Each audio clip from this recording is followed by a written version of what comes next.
Hi, I'm Sifu Joseph Musi from Wing Chun Science, and this is my disciple, Tyran Moore. We're going to show you something that a lot of people have a misconception about with regards to our art, Wing Chun in general. So just like any other art, whether it's wrestling, jiu-jitsu, boxing, a lot of the things that you have to do prior to actually executing them is first drill it. So when we drill things, everything happens step by step because you first have to learn it, digest it, understand it, so that you can apply it.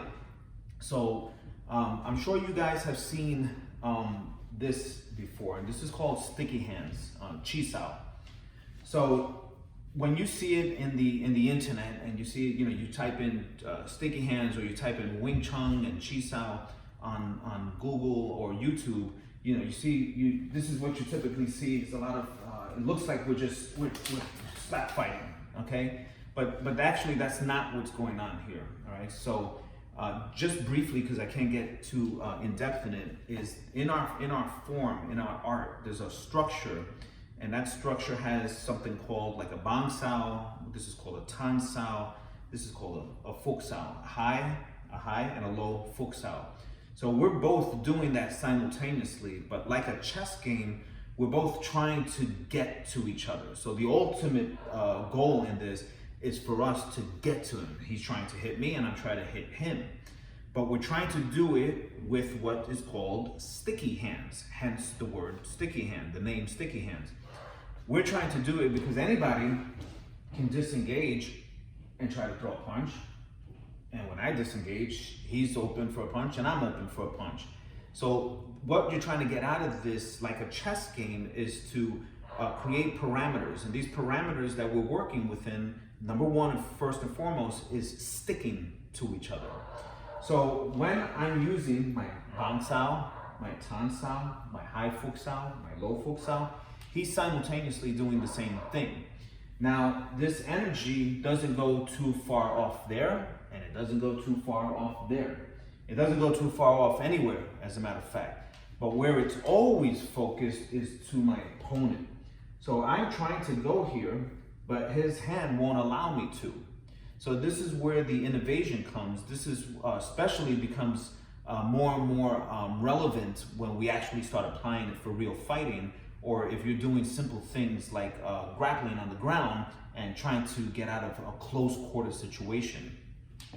So we're moving here, and just as an example, if I wanted to let go of this hand so that I can hit him with this hand, I have to shift. If I don't shift, I stay here, his hand is open, okay? So the first thing I try to do is shift so that my center and his center are not locked, so that I can unleash something. But when I unleash it, he's good enough to see, uh-oh, he just let go. And then that's the problem. And then this is where the game of sticky hand comes in. So you're allowed a moment like Velcro, a moment of detachment, so that you can reattach in order to get closer to your opponent. So when I, detach, I get closer to reattach. Now, if you have a game plan, or I should say, if you don't have a game plan, I can go like this, like this, like this, and we can stay here all day switching and moving and covering. And 9 out of 10 times, that's probably what you'll see when you type in Chi Sao or Wing Chun or sticky hands.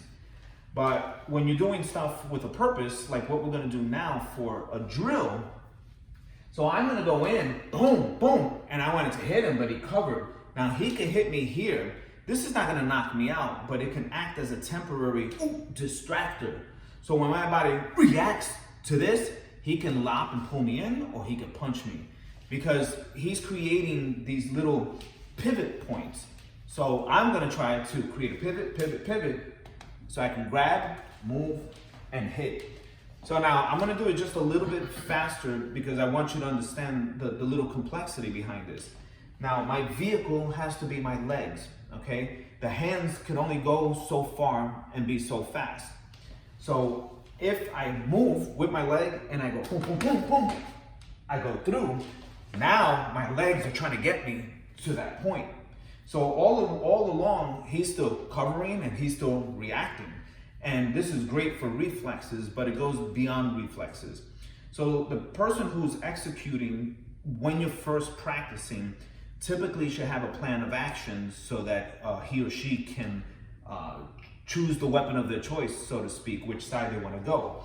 But when you're doing this later on as your regular routine, you're not really thinking, I'm trying to feel where he's trying to attack me, and I want to make sure that I cover the space and that I move. So your hands are only going to get you so far, just to reiterate that. So in this drill, without further ado, I'm trying to go in, but he covers me. So I got to get this hand out so I can back fist him, but he covers me again. So I take this hand, which is the nearest point. If I just move the hand, he knows he's got to fill that gap. So I got to move with my legs and take the hand, boom, so I can get this shot. So remember, the legs are the ones that drive the body and then in turn drive the hands. My hands don't drive anything. If I move towards you, my hands follow me. My hand doesn't tell me to move to you, okay? So keep that in mind. I know it might sound simplistic, but really that's the reality of it, but most people actually do the contrary, especially when they're hitting the bag. So we'll do this again. Whoa, boom, boom, boom, and shot, okay?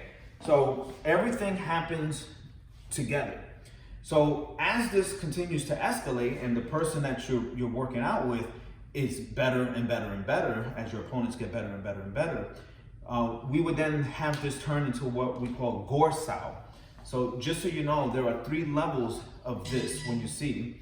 This is Luke Sao, and Luke Sao is basically feeling each other out, just energy. None of us are really trying to do anything except he's trying to get his energy to my center, and I'm trying to impose my energy to his center. Then we have Chi Sao. Now Chi Sao is doing what I was just doing now. We're adding some motion and getting some techniques in there. And these hands aren't just randomly going willy-nilly. Then you have the more fighting aspect of it, and that's Gore Sao. So Gore Sao is I don't have any time to be doing any of the techniques that would supersede what needs to get done, which is to hurt him. So I'm going to hurt my way through to him by my techniques. But the main thing here, the catalyst, is to hurt. So when I move, for example, I'm hoping that he reacts so much that maybe I hit him with my elbow, okay? So I move in here and I try to slap his hand down so I can back fist him, boom! But he might cover it. So when he covers it, I want to make sure that everything I do, boom, is a blast. So I'm gonna hit, I'm gonna break, boom, and I'm gonna shot. So the Gore Sao part of it is more like I'm gonna break you down as I enter in. The Chi Sao aspect is getting the techniques and the movement done without the extra flavor of hurting and breaking. And then the Luke Sao is the feeling of the energy. So there are gonna be more videos, but this video basically is essentially showing you one drill, and I tried to explain as best as I could the breakdown of when you see something like this, what it actually is. It's not a bunch of grown men playing slap fight, but that is very technical.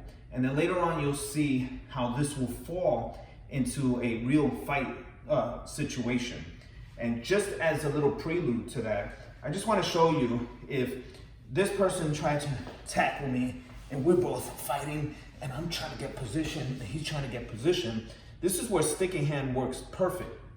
You see, he's a bigger person than me, and my hand alone would not be stronger than his whole body that he's pressing on me. So I have to start making my own little roadways, my own little entryways. I have a hand trapped in here.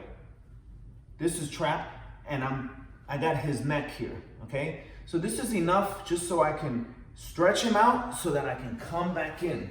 And then let's move, actually, I'm just gonna show you my hand here is the crank, okay? This is just one like really super duper basic example, but the whole point is that when you learn how to stick with each other and you're doing it strategically, and you're doing it in position, all of these attributes will slowly start to find its way, and it's like an anaconda, it'll eventually suffocate and squeeze you. But the point eventually of all of this is to hurt. I want to hurt my opponent. I don't want to show him how cool my techniques are. So we're going to be doing some other videos. This is kind of just a prelude to that. And we will be opening up a forum, hopefully, to other arts that will hopefully maybe answer some questions that you might have. So again, my name is Sifu Joseph Musi from Wing Chun Science, my disciple Tyran Moore, and we'll be getting back to you with some more stuff.